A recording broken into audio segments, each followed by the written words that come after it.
Over the past couple of days, I've gotten a few things in the mail, and I thought I'd do a quick video to share them with you guys. And also, I have a couple questions about a few movies and see if you guys can answer them for me. So, let's go. Sanity runs in my family. Practically gallops. Open your mind, suck and eat your brain. Don't act like you didn't know I'm insane. I'm a train wreck, denim in your head. The dance of the dead months under your bed. Got no limits and I got no lines. I'm over the edge and out. Hey, all you drive-in mutants and pop culture junkies, you Gen X fans of all shapes and sizes and even ages. Welcome to Unconformed Media. I'm Jerry, and I'm going to be sharing a little bit of mail day kind of stuff for you. I've gotten this stuff over the past 2 days, and I'm going to share them with you. But first, I have some questions, and I'm hoping you can give me some idea about how these movies are, in your opinion. First, I've got Repo Chick from 2009. It's a film by Alex Cox, obviously. You can see that in the title. Who did Repo Man. Also did an awesome movie that I love that has a great Kino Lorber release, a movie called Straight to Hell. If you haven't seen that, you should definitely check that out, especially if you like Alex's style. This one, though, this is supposed to be like an unofficial sequel to Repo Man, but it is not done in the same style as Repo Man. Clearly, as soon as I got this, instead of watching the movie, I just went to the trailer to see what I had just bought. Now, I only paid a few dollars for it. That's why I bought it. So I was just like, okay, $3 or $4. I'll check it out. I didn't even pay attention to the fact that it was done by Alex Cox. So I didn't know that until I got it in the mail and looked and saw the title. And so I watched the special features and watched, how the movie was made, listened to Alex talk about it, and the process of filmmaking here was really unique and really weird. If you haven't seen this, go watch a trailer and you'll see what I mean. If you have seen it, please hop into the comment section and let me know what you thought of it, because I'm going to watch it here pretty soon. Maybe I'll do a double feature of this and Straight to Hell. That might be fun. But let me know what you think in the comment section, if you've seen it. Wonder how many people have. That's what I'm most curious about. Now, this one, I believe, is from 2012. I'm not certain about that. It says 2017 on here. Anyway, whenever it was made, it's called Chokeslam. I just saw it was about wrestling. It has Mick Foley in it. So, okay, I'll buy it. I did watch the trailer. And I was kind of surprised. It wasn't what I was expecting. It was kind of a goofy rom-com about wrestling. And it looks really good. But, of course, I haven't watched the whole movie yet, so I don't know. Sometimes you watch those trailers, and then you watch the movie, and all the best stuff in the movie was put in the trailer, so you could have just watched the trailer and called it a night. But if you've seen this, maybe you're a big-time wrestling fan and you had to watch it just because Mick Foley's in it, then let me know in the comment section what you think about it. And this one, Roadie from 1980. Yeah, this, let's just listen to the reason I bought it. I had no idea what I was buying. I just saw these names are in the movie, and it's called Roadie, so it's clearly about a roadie. And I was like, okay, I'll bite. I look and see these names, and I was like, I have to have it. It's Alice Cooper, Blondie, Roy Orbison, Hank Williams Jr., and Asleep at the Wheel. And it is starring Meatloaf. So, somehow this lost movie from the 80s got past me. I thought I'd seen everything from the 80s, but that's a stupid thing to think. I grew up in the 80s, and I know there was so much made, there's no way anybody could have possibly seen all of it, not even me. But if you've seen this, drop me a comment and let me know what you thought. Now, let's get to the mail. Excuse me. First, the March issue of Remind magazine, and this is a good one. These are the kind of issues that I subscribe for. Look at the list of bands and artists on here. This is the 80s, and it is focused on MTV. And I'm talking about MTV when they showed music videos, when music television was actually about movies or music. Sorry about that. Anyway, the time capsule is back in 1985. I love those time capsule articles. Those are a lot of fun to, it's kind of a now and then thing. Like what was going on then, and you think about what's going on now. And you realize how much better it was back then. But this I found really cool. MTV Day 1, the 24-hour lineup. All of that is everything that aired on MTV in the first 24 hours of their big premiere, their big debut onto television, sort of. Well, if you know how cable worked back then you know what I mean by sort of. Still, there weren't a lot of people who were watching it. But let me share some pictures. Look, we got Andrew Dice Clay down there, and surprise, surprise, he's smoking a cigarette. Stevie Wonder, Prince, Madonna. And here's another page of awesome memories.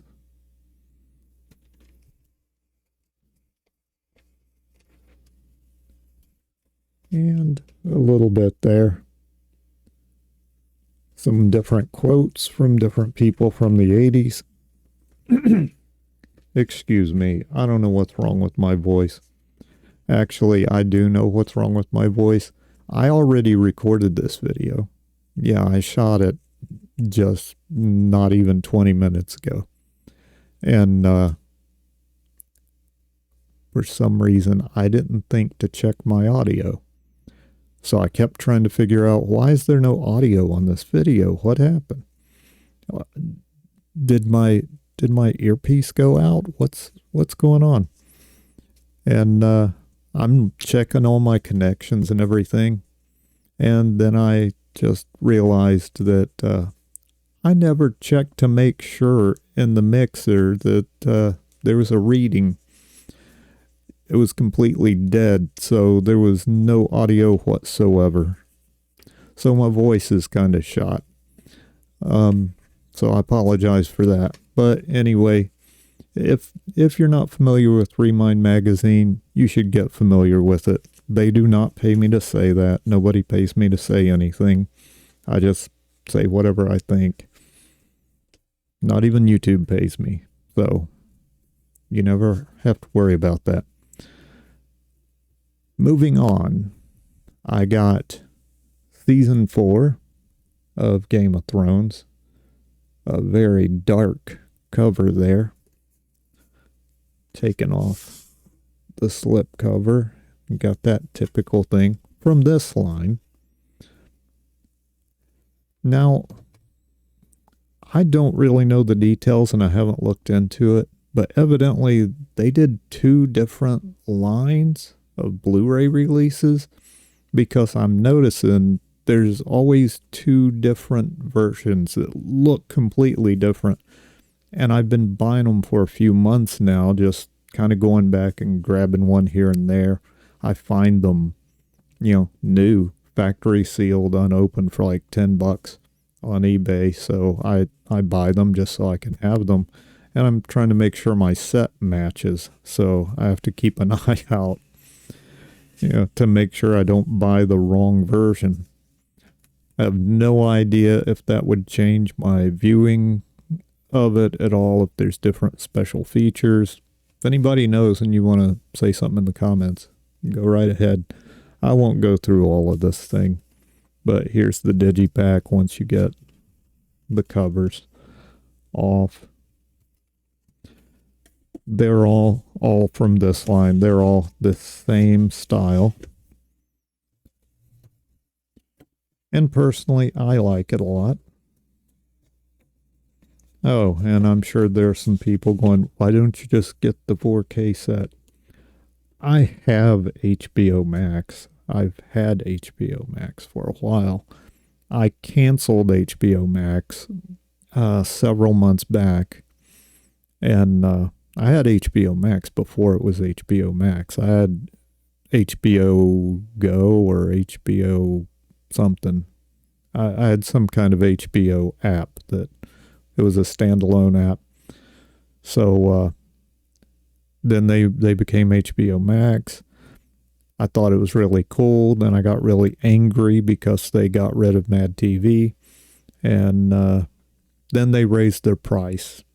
About a year later, they raised the price. And then they raised the price again and then raised it again. And I was like, I see a pattern. And once it got up to like $20, I was like, you know what? I'm done. I got mad and canceled it. And they were also removing a lot of stuff that I loved, like Space Ghost Coast to Coast. I was right in the middle of the 2nd season of that when they pulled that. And they keep scrapping stuff on there. Zaslav just went through, okay, I'm not going to get into a rant about what Warner did to my beloved Adult Swim and all the other things I loved. But I have had to buy physical copies of a lot of stuff, like the series vinyl, an HBO original series. It's not costing them anything to show that. They don't have to pay a license fee for it. But yeah, they just pulled it. I went to watch it one night and it wasn't there. And so I had to go looking for it. Found it on DVD on an import, and then eventually, just a couple months back, I found the Blu-ray set. So while I didn't have HBO Max after my sort of a tantrum there, I thought, well, these shows are things I want to watch. I'm going to want to watch these again. And so I just started buying these. But then I found a deal where I could get HBO Max for $10 a month. And I was like, okay, I'm back. Anyway, when did this movie come out? I don't know. I want to say 2012. Anyway, it's called Girls Against Boys. And it has Danielle Panabaker, and if I can manage to say her name, I'm not sure. I've never heard this name spoken, but I'm going to give it a try. Nicole La Liberte, something like that. Yeah, I've seen her in a bunch of other stuff. I just don't know how to say her last name, and I didn't bother to do any research on that, even though I always hear other people say, I don't know how you do this, or I don't know how you say that. I don't know if that does this or what. And I'm like, really? You did a video and you didn't do any research? Well, I'm doing a video and I didn't do it. I didn't feel it was that important. Anyway, I saw this on streaming, I don't know, a year, maybe 2 years ago. And I liked it. I thought it was really cool. Actually, I watched this and I watched Violet and Daisy back to back. And that's why I also, not too long ago, got a Blu-ray of Violet and Daisy. Love that movie. So I thought I'd go looking for this one too, and picked that up. So moving on. Now this one, Malicious with Molly Ringwald. This one's from 1995. And I saw this for about 10 minutes, probably in 96 or 97, just late night channel surfing. And skimming through the movie channels as I usually did, and stopped, watched this for about 10 minutes, and then I was like, you know what? I don't want to watch any more of it. I'll just watch it next time it shows, and then I never did. And here we are, all these years later, and finally I can finish this movie. And now, this one is 1999, I believe. I believe this came out in 1999. Pushing 10, but as you can see, it's the DVD Longbox. Look at that. Notice the price. Costco. Where? I'm on the wrong side. Costco. It's $8.99. Not $19.99, not $29.99, or $35.99. I've heard some claims. This is early DVD. I've heard some people tell some stories on videos trying to justify today's higher prices and saying, no, the prices actually went down. They didn't. I've been buying movies since 1986. I know what they cost then, and I know what they cost now. But I'm not going to get into all that right now. But since price tag's on there, I thought I'd point that out. But this is a cool long box. I don't have any like this. I only have two others, and if you've seen the videos, you've seen them. This is something I just recently decided to start looking for.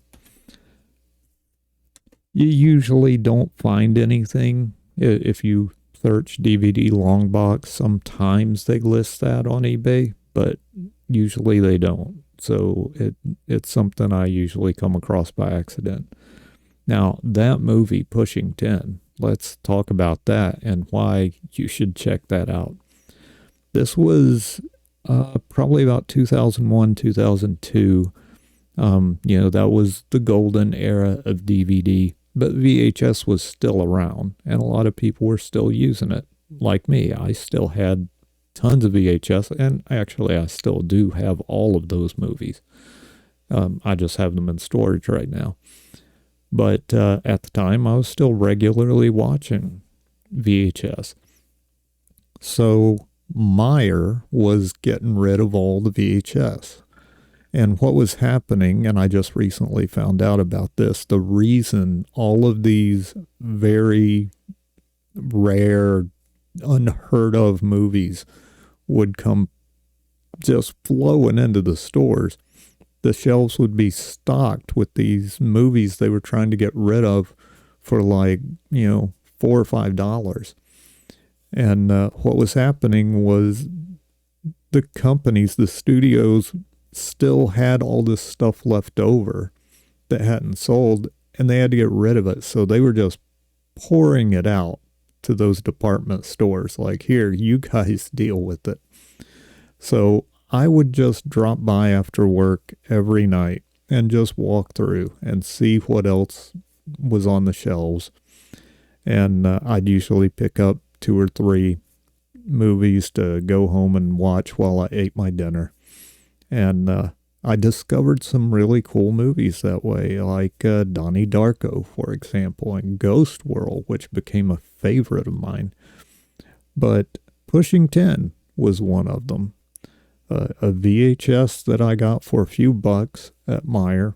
Had no idea what it was about, what I was in store for, but it was wild. It's a really wild, hilarious movie. I remember doing a lot of laughing. It's been a long time since I've watched it, and I'm excited to be able to watch it again. It is only available on DVD or VHS. That's the only way you're going to find it. Unless you go to streaming. I do believe Amazon Prime has it. I don't know if you have to rent or buy it or if it's actually Prime. I should have checked that. Matter of fact, I'll be right back. Okay, I'm back. And I have some info for you here. Yes, Pushing 10 is available on Amazon Prime Video. And right now, you can rent it in HD for $3.99, which is the usual price. Or if you want to spend $1 more, you can just buy it. So there you go. While it's on sale there, go check that out. It's definitely worth that price. I can say that even on digital, and I don't really push digital on people. The only way I go to digital is for a last resort. If it's something that I just can't get any other way, or if it's something that's only on VHS and there's an HD digital version and I can get it for a few bucks, I'll get it. Like I'm going to get that. I'll definitely get that. Because this DVD, it is widescreen and it's letterboxed. So, it's going to be like, instead of this big screen, it's going to be like here. So that'll be irritating to watch. But I could get by. The TV's big enough that I can live with it. But if I can watch it in HD for $5, I'll do that. You guys do what you want with digital or streaming. I know that's a big thing, and I am going to do a video in the future and talk about that, and talk about how there are some streaming services that are absolutely great, and I highly recommend them.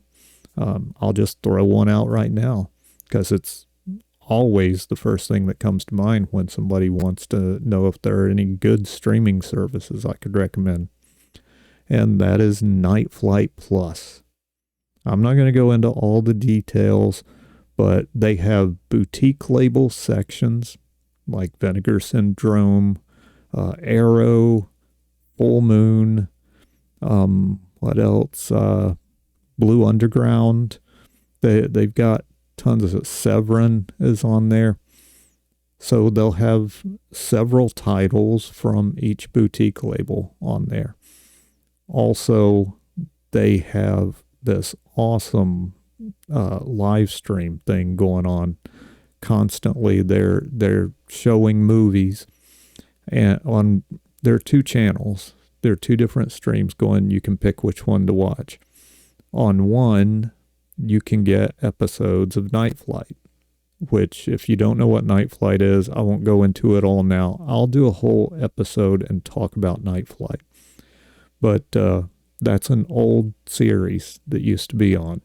It was kind of like if you didn't have MTV, you could watch Night Flight, sort of thing.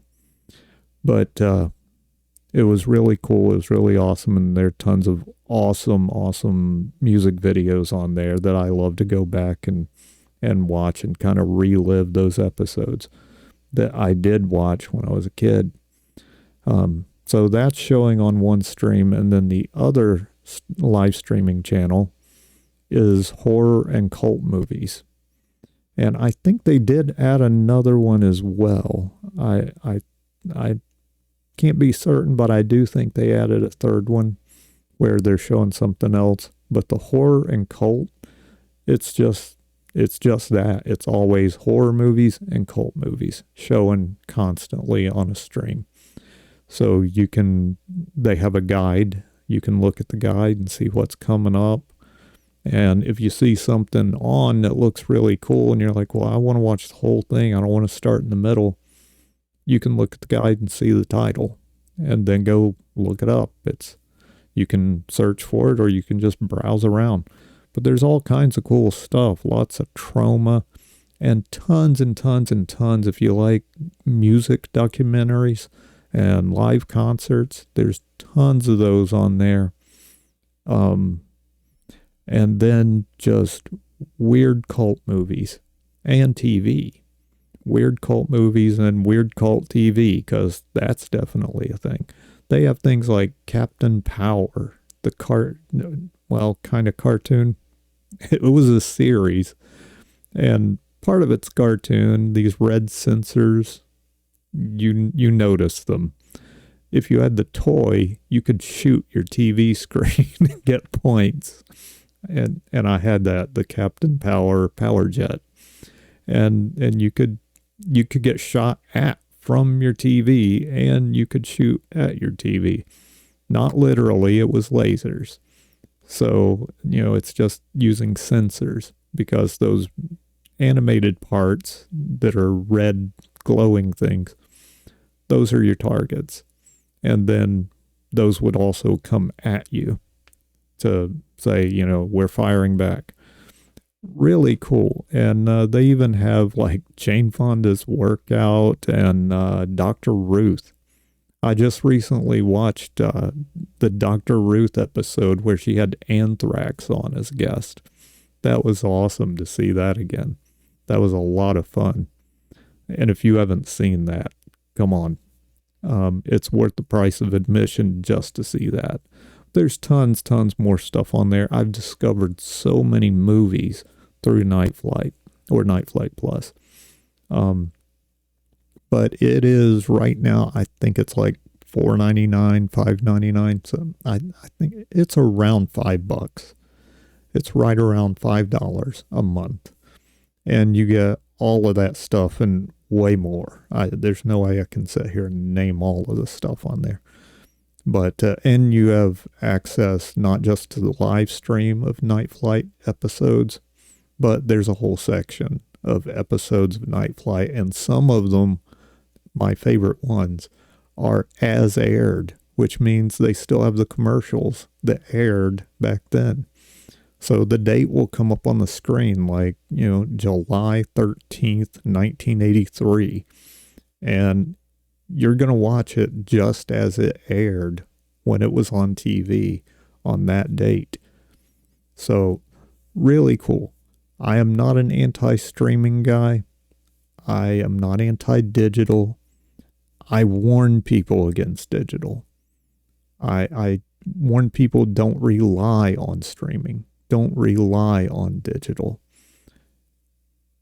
Own your stuff. The stuff you love, buy it. And I'm going to do a whole thing where I talk about different types of collectors and all this. This is something I've been planning for a while. And, I'm probably going to make some people mad if and when they see the things I say about different types of collectors.